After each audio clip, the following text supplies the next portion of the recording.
एक ऐसी जंग जो कभी आधिकारिक तौर पर शुरू ही नहीं हुई, लेकिन हर साल इसके शब्द, इसके हमले, इसकी जासूसी हवा में गूंजती रही। दो देश, एक जो पश्चिमी एशिया में एक शक्ति है और दूसरा जो पर्दे के पीछे से पूरी दुनिया को चुनौती देता है। क्या दुनिया एक और बड़ी जंग के मुहाने पर खड़ी है? आज हम जानेंगे इजराइल और ईरान की उस दुश्मनी के बारे में जो सन 1948 से लेके 2025 तक एक जलता हुआ बारूद बन चुकी है, जो कभी भी फट सकता है। हेलो दोस्तों, पास ब्रिज में आपका स्वागत है। अगर आप चैनल पर नए हैं तो वीडियो को लाइक और चैनल को सब्सक्राइब जरूर करें। सन 1948 में जब इजराइल नाम का नया राष्ट्र दुनिया के नक्शे पर उभरा, उस समय ईरान एक राजशाही था जहां शाह मोहम्मद रजा पहलवी का शासन था। इस दौर में ईरान ने इजराइल को मान्यता दी, जो उस समय पश्चिमी एशिया में किसी भी मुस्लिम देश के लिए एक बड़ी बात मानी जाती थी। इजराइल और ईरान के बीच व्यापार, सुरक्षा सहयोग और कूटनीतिक संबंध मजबूत होने लगे थे। अब सवाल ये उठता है, क्या ईरान और इजराइल पहले मित्र हुआ करते थे? जवाब है हाँ। इस्लामिक क्रांति से पहले तक ईरान और इजराइल एक दूसरे के सहयोगी माने जाते थे। सन 1979 में ईरान में एक ऐतिहासिक क्रांति हुई। शाह की सत्ता गिरा दी गई और आयतुल्लाह खुमैनी ने एक इस्लामिक गणराज्य की स्थापना की। नए ईरान ने इजराइल को शैतानी राष्ट्र घोषित कर दिया। उन्होंने कहा, इजराइल को दुनिया के नक्शे से मिटा देना चाहिए। इजराइल के लिए ये एक बड़ा झटका था। जो कभी उसका मित्र हुआ करता था, अब वह उसका सबसे बड़ा दुश्मन बन चुका था।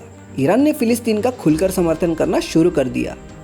सन 1980 और सन 1990 के दशक में ईरान ने हिजबुल्लाह और बाद में हमास को हथियार और प्रशिक्षण और पैसा देना शुरू किया।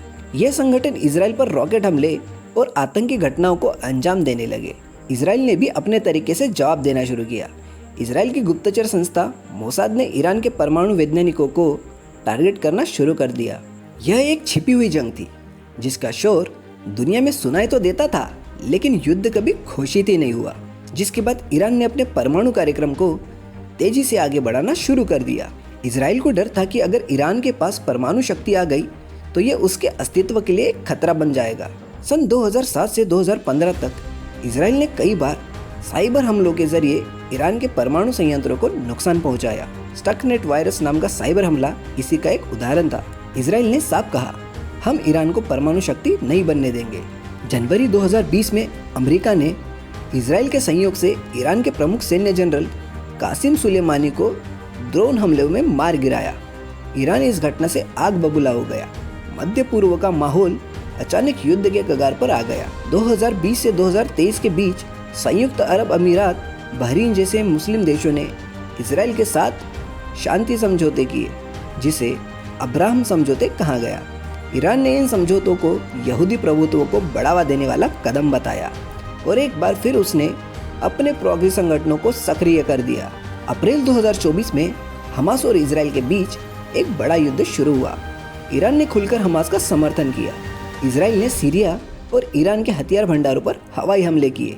अप्रैल 2025 में ईरान ने पहली बार सीधे इजराइल पर मिसाइल हमला किया, जिसे आयरन डोम ने हवा में ही नष्ट कर दिया। जिसके बाद दोनों मुल्कों ने एक दूसरे पर कई हवाई हमले किए और इस हवाई हमलों में इजराइल का साथ अमेरिका ने दिया। 22 जून 2025 को अमेरिका ने ईरान के 3 प्रमुख परमाणु ठिकानों पर एक बड़ी एयर स्ट्राइक की। इस मिशन का नाम था ऑपरेशन मिडनाइट हैमर। जिन 3 जगहों पर अमेरिका ने हवाई हमले किए वो कुछ इस प्रकार है।